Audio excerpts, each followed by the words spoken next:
greatest of all time in that department. Shannon, you've mentioned this before, but do you agree with your guy Perk? Yes, Skip, when we're talking about basketball players, I'm assuming now, and I'll go broader in a second, but Skip, when you look at what LeBron has done in his communities, the I Promise School, his ability to speak out on issues that normally athletes wouldn't touch, especially, we stick with the NBA. The Trayvon Martin, it was he that started wearing the hoodies. Skip, think about this. Trayvon Martin probably lost his life because he had a hoodie, and all the NBA uniforms now have hoodies. Let that sink in for just a second. So he spoke out on that. We've seen him speak out on other issues. We see his stump for Hillary Clinton. I mean, people might, take Tom Brady. Tom Brady had a Make America Great hat and tried to say, oh, that thing's just a prop. He wouldn't even, he wanted to deny it. Almost like Peter did Jesus when Jesus told him, you're going to deny me 3 times before the cocks crow. He's like, I would never do that, Jesus. And show and behold, when they came, I don't know that man. Tom Brady, no, that's just a prop. That ain't nothing. LeBron James, like, I'm on stage. We need to put this woman in office. So, Skip, he's taking chances that other athletes before him would never take it because that brand, because it might, because as Michael famously said, the other party buys sneakers also. So for him to take the stand that and I think because he's done it, we've seen other guys do it. We've seen other athletes in basketball and other professional sports take opportunities to say their political affiliation or take, tweet out where we see injustices and going on in our community. We'll see guys tweet that and say what a miscarriage of justice. Whereas before, Skip, guys wouldn't say a thing on that. For me, Skip, it's just hard for me to put someone ahead of Muhammad Ali, ahead of Jackie Robinson, given the times, because you have to realize when Jackie did what he did, I think it was in 47, Skip, and Ali did what he did in the 60s, Skip. In the 60s were the height of the civil rights. It didn't get any more combustible than that. And the man says, I'm not going to kill someone that's done nothing to me. When it's the people right here that's turning their dogs, putting their water holes, denying me and others that look like me equal rights, civil rights. It's like, I'm not doing that. For what? And you know what?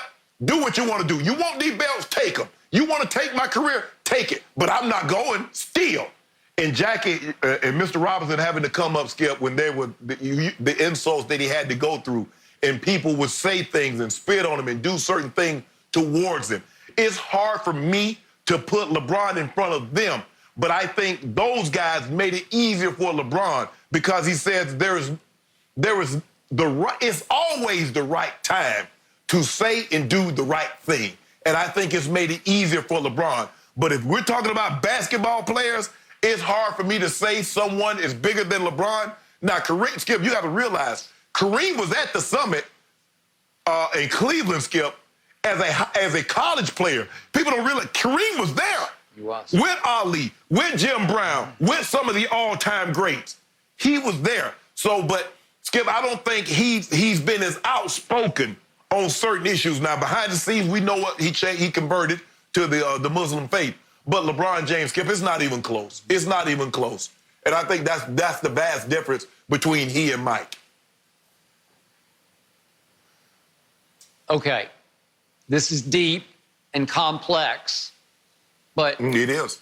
Allow me to make the point, and I think you would agree, every opportunity I've had on this show, as critical as I've been of LeBron on the court, I have applauded him off the court for the many powerful stances he has taken against racial injustice and social injustice.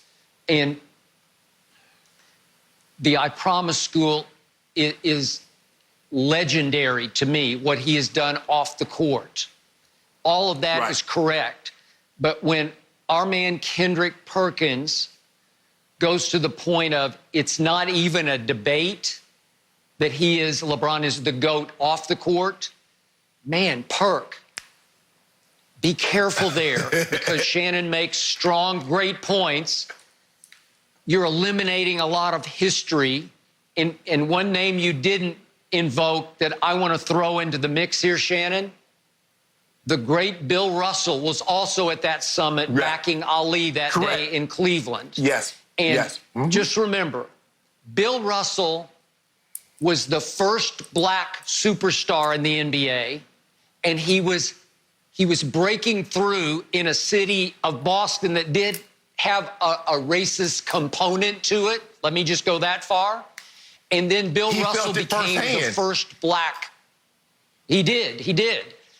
Bill Russell, first black head coach, because he was obviously the player coach for 3 years of the Celtics. So he was even that.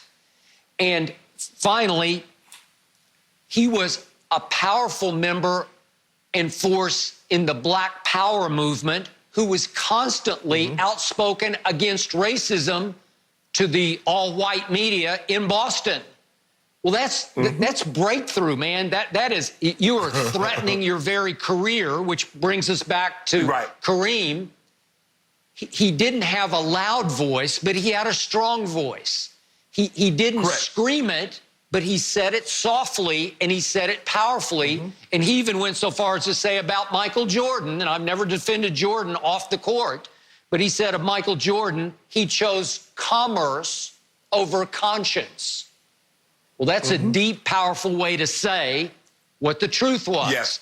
And then we get to Muhammad Ali, and just allow me to come on top of what you said, just to amplify a little bit what you said, because Ali was my all-time favorite athlete. And I was growing up in the 60s while he was taking charge in the 60s.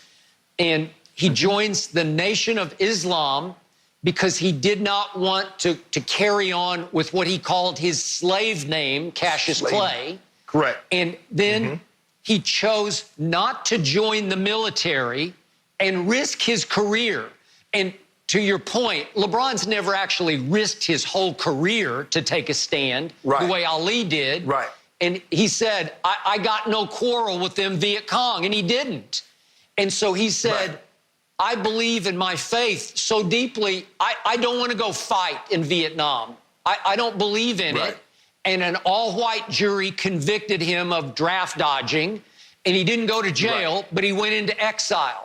And what did he do, Shannon? For 3 years of his prime, he could not box. He lost 3 prime years of earning power and legacy building, and he went on tours of America speaking at colleges against the Vietnam War when it was not fashionable to speak out against it, and to campaign against racism in America. It was powerful. It was not fashionable. He didn't have Twitter or Instagram. He didn't have anybody else on his side from the black community doing exactly what he was in athletics. I mean, he had Dr. King until he was assassinated, obviously. But the point was, Ali was breaking ground and losing. He lost his career for 3 long years and then came back with a fury, and it was sensational to watch. But yeah, you're right. Even Colin Kaepernick, if I can bring it up to contemporary times, Colin risked his career and he lost it to take a stand. So as many great things as LeBron has done, he hasn't gone to the point of having to risk not having basketball anymore. And I'm not trying to diminish any way, shape, or form what LeBron has done, but man, that's powerful when you're going to risk everything to take a stand. That's when you put your money where your mouth is. And those people did. Skip, because, Skip, you have to understand that when he did what he did, Muhammad Ali was very unpopular. He was even unpopular in the black community because there were other black men that had to sign up for the draft, and they had to go fight. So he was not popular. Agreed. Even like Dr. King, it's funny, Skip, how it comes. Skip, I think the thing for me, I think it really changed for Muhammad Ali, and he had done great.